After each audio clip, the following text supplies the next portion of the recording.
zwei Welten, die ja sonst nicht so zusammengehören. Vielleicht der Metal diese Leute und das Christliche, das mir auch sehr wichtig ist. Sehr verbunden und dann ja, fühlst du dich richtig zu Hause.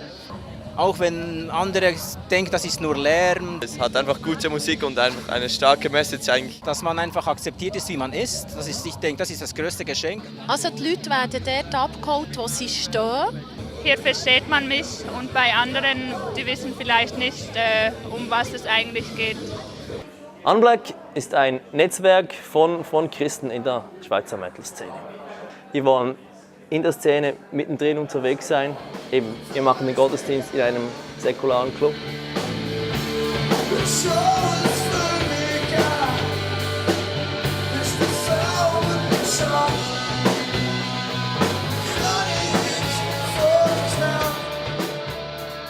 ist auch eine Folge von der Verkündigung, die einfach nur das persönliche Seelenheil fokussiert hat, wo so viele Christen heute das Gefühl gibt, sie könnten doch auch gut ohne Kirche glauben. Wenn die Kirche heute allenfalls nur noch eine hässliche Karikatur ist von dem, was sie eigentlich denkt wäre, dann ist die Lösung nicht, die Kirche einfach abzuschaffen.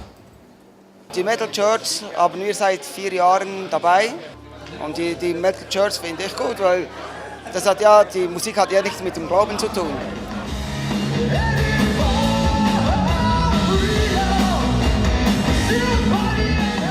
Angefangen hat es konkret mit der Gründung des Elements of Rock Festivals 2004.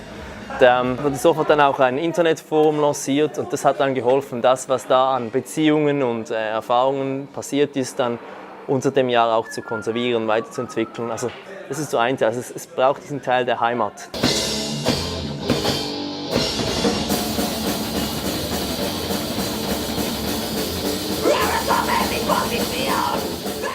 Es ist eine provokative Szene, die sehr ehrlich ist, aber deshalb auch sehr herzlich. Ich glaube, es gibt keine andere solche Kultur, die dermaßen religiöse Motive verwendet.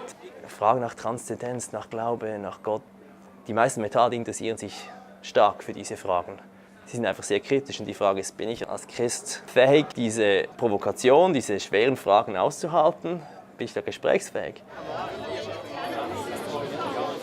Es hat viele Leute, die sind eigentlich sehr enttäuscht von konventionellen Kirchen, von konventionellen Dingen, die Welt zu sehen und wollen eigentlich Fragen stellen und sind nicht zufrieden.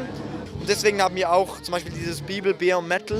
Also Bibel, Bier und Metal ist eigentlich der klassische Gesprächskreis über Bibel- und Glaubensthemen, aber einfach im Metal-Setting mit allen Zutaten, die es von der Szene her braucht und die Art und Weise, wie wir das anpacken. Wenn man mal die Gelegenheit hat, dorthin zu gehen, ist es wirklich spannend, weil eben wir Metalheads, wir trinken auch gerne mal ein Bier unter Freunden. Es ist der Ort, wo wir wirklich diskutieren, tiefgründig, biblisch uns auseinandersetzen, Fragen stellen. Für gewisse Leute ist es eben ein Sammelbecken oder eine zusätzliche Heimat, wo sie das kriegen, was sie sonst in der Gemeinde nicht kriegen, und dann Ermutigung, da nicht davonlaufen zu müssen, sich ins normale Gemeindeleben wieder reinzugehen. Ich glaube, es ist für einen Teil. Und was ich aber merke, ist, dass Leute dazustoßen, die sind nicht irgendwie schon christlich sozialisiert, aber die haben da irgendwo Interesse. Und da merke ich, für diese Leute ist wahrscheinlich, die werden den Sprung in eine normale Gemeinde nicht schaffen.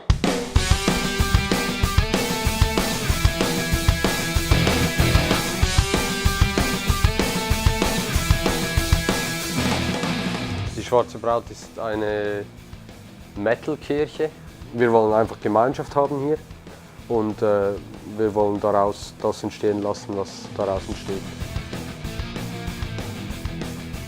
Jahrelang haben die Christen gegen Rock und Metal sowieso gekämpft und jetzt sind wir da und ähnlich Gesinnte und plötzlich finden wir es gut.